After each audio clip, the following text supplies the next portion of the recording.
রমজান মানে হচ্ছে ছোলা পেঁয়াজু জিলাপি, বেগুনি এবং আলুর চপ। এটা হচ্ছে অন্যতম জনপ্রিয় খাবারের মধ্যে রয়েছে এগুলো।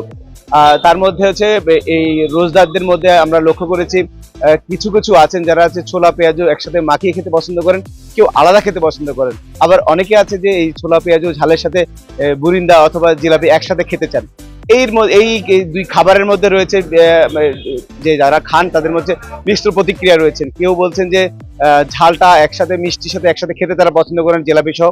আবার কেউ বলছেন যে না, শুধু ঝালটা আলাদা খেয়ে মিষ্টিটা আলাদা খেতে চান, যে বলছেন যে ঝালের সাথে মিষ্টি কখনোই একসাথে যায় না।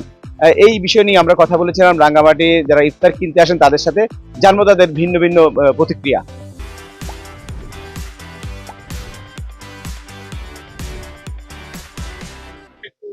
ইফতারিতে জিলাপি ভালো লাগে, কারণ সারাদিন রোজা রাখার পরে একটু মিষ্টি জাতীয় জিনিস খেলে ভালো লাগে আর কি। আর ঝাল আর মিষ্টির আলাদা কম্বিনেশন খুবই ভালো লাগে। এখানে ঝাল মিষ্টির একটা কম্বিনেশন পাওয়া যায়।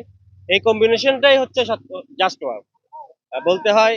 ঝাল মিষ্টি এবং একসাথে সংমিশ্রণে সেটা আমাদের জন্য ইফতারিতে একটা সুস্বাদু ভালো লাগে। বিষয়টা হচ্ছে ভালো লাগে। ঝাল মিষ্টি টক যদি সবকিছু মিলে খেতে আলাদা একটা টেস্ট আসে। সারাদিন রোজা রেখে সবকিছু খেতে অন্যরকম একটা ভালো লাগে, তাই আমি এটার পক্ষে। কারণ আমার ছোলা মুড়ি জিলাপির সাথে খেতে ভালো লাগে, টেস্টটা ভিন্ন আসে। আমি এটার পক্ষপাতিত্ব, আমার খেতে অনেক ভালো লাগে।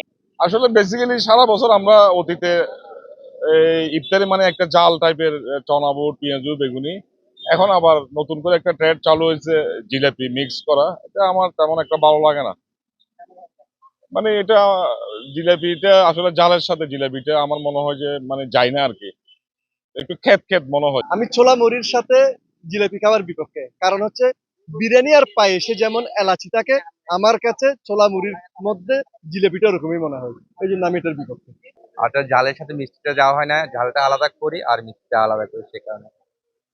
মিষ্টি তেমন একটা আমি পছন্দ করি না। এক আর দ্বিতীয়ত কথা হচ্ছে যে এটা অনেক ডায়াবেটিসের জন্য ক্ষতিকারক। এই জন্য আমি এটার বিপক্ষে থাকবো।